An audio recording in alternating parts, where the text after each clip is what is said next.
I had that with P. Diddy. I went over to say hello to P. Diddy, and Jay-Z was there, and Leonardo DiCaprio was sat at the All far right, side. I think you've dropped enough names. Diddy might be in jail, but he's still calling the shots outside. And word on the street is he's responsible for Liam Payne's death. Yeah, y'all heard that right. Liam's autopsy results were just released to the public, and it turns out it wasn't a suicide like most people initially thought. His toxicology report revealed that he had the specific kind of substance in his body that Diddy was caught filling up his victims with just before he SA'd them or took their lives. Despite Liam putting up this clean image of himself when he was alive, new revelations seem to suggest that he may have been at them freak-off parties, and that he's the first of many people that Diddy and his entourage plan to take out before the trial starts, so that they can't come out to testify against him in court. To make matters even worse, TMZ also had the bright idea of leaking photos of Liam's dead body, and people immediately realized that the room that he fell from looked extremely scattered, seemingly hinting at him possibly struggling with somebody before getting pushed off the balcony onto the concrete floor. Child, let's get right into it, because there's a lot to get into here. As most of y'all already know, the former band member of One Direction, Liam Payne, sent the internet into a shock after he was reported dead from mysteriously falling from the third floor of a hotel balcony in Argentina. The police said they discovered Liam's body after an emergency crew responded to a call. Upon initial investigation, the police suggested that Liam died from external and internal bleeding injuries. They also found the area where Liam fell, and it had items including alcohol, a phone, and medication. According to police in Buenos Aires, officers at the scene were initially responding to reports of an aggressive man who may have been under the effects of alcohol. When they arrived at the hotel, officials were told a loud sound had been heard from an interior courtyard. Soon after they discovered the body there, a police investigation was then launched. Emergency Medical Services Director Alberto Crescenti told local media that Payne had suffered serious injuries and that an autopsy will be carried out. They also found a bottle of whiskey, a lighter, and a mobile phone. And according to the feds, everything indicated that Liam was alone when that fall happened. At least, that's what it was made to look like. The hotel staff also found his room in total disorder, including various items broken, which included several packets of medication, including clonazepam, as well as over-the-counter medications. At the time, there were a lot of questions, and people began to point the finger at Liam's girlfriend for leaving him in Argentina and flying back to Miami without him. However, the police just released his toxicology report, and we finally have details as to how he died and some of the substances that was found in his body. According to reports made by ABC News and TMZ, a cocktail called Pink containing methamphetamine, ketamine, and MDMA had been found during a partial autopsy, along with and benzodiazepine. Both outlets cited anonymous sources familiar with preliminary tests. Associated Press reported from an anonymous official who said the preliminary toxicology report suggested evidence of exposure to. But this is where things started to get a little shady, because apparently Liam didn't bring these drugs along with him to the hotel. Someone had specifically found him, sold it to him for a cheap price, and up until now, we still don't know who this mysterious person is. According to reports, investigators are trying to figure out who sold Payne the that he took at Casa Sur Hotel in Palermo. Police have taken statements from at least 3 hotel employees, as well as 2 women who visited Liam's room a few hours before his death. Now, when all these inconsistencies in Liam's death was revealed, a lot of people immediately started side-eyeing Diddy and his entourage, especially because of that pink that was found in Liam's toxicology report. The pink has been brought up a lot since Diddy was incriminated, and apparently it's some sort of cocktail of substances that Diddy used to spike other people's drinks at his freak-offs so that they could last hours and hours at these freak-off activities without getting tired. It was first brought up in an essay lawsuit filed by music producer Lil Rod, in which he accused Young Miami of supplying Diddy with the pink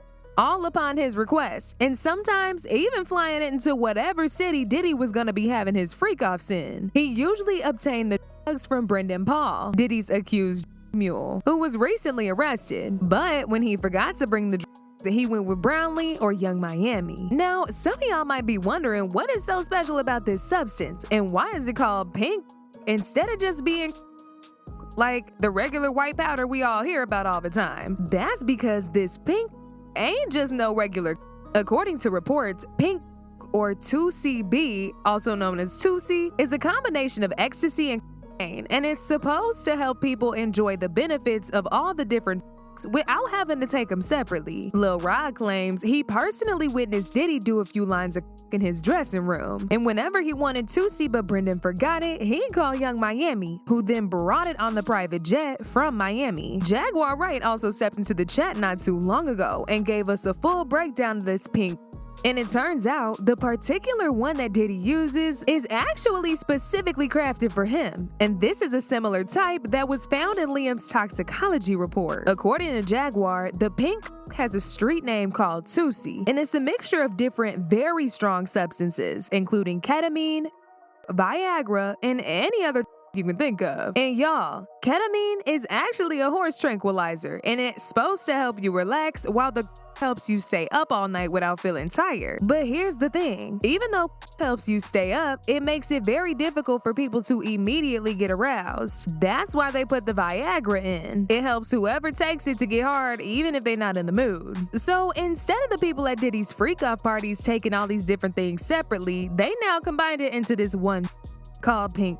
And I guess that's what Young Miami was in charge of supplying to Diddy every time he held these parties. Without the pink, the party can't go on. People, when they hear pink, Young Miami has to bring across. That's, wait, the tusi. Yeah, the tusi. That's what they call. I found out. I talked to my guy because I wanted to be informed.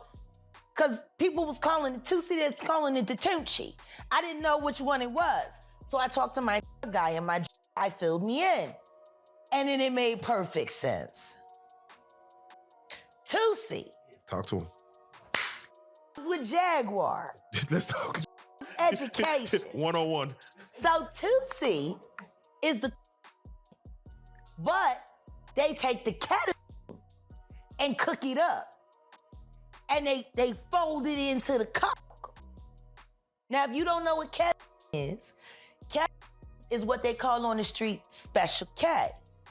It's a veterinary, it's a horse tranquilizer. Now, gay men have been using this for years. See, back in the day, if you went to a gay party or a gay rave, there were certain drugs you would always find on hand. Viagra, ecstasy, Special K. Now, see, keep you up all night, but unfortunately, it gives you limp noodle because of what the blood flow is. So you wants to fuck with a half-hard dick all night. So that's why you have the Viagra, to make sure that the involuntarily stays hard while you're numbing your fucking self with the. Now, see, the ketamine, that's a horse tranquilizer. So that relaxes all your muscles. You could get by 80-ton gorillas. You wouldn't feel a thing. So now, your is gonna stay hard. You numbed up and you high. You got the ketamine in you so you don't feel shit.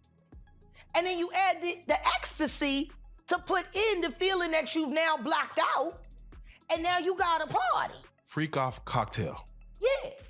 So now, the tusi, they done skipped. They done skipped all the steps. They condensed it. Wow. So you got the pain in there, and then you got the ketamine in there, and they say that some of the dealers add the ecstasy in there. Now the Viagra, you still got to take that solo.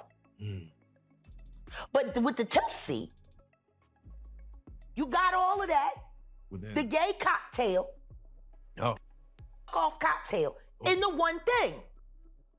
And the reason why it's pink is because they put the food coloring in it.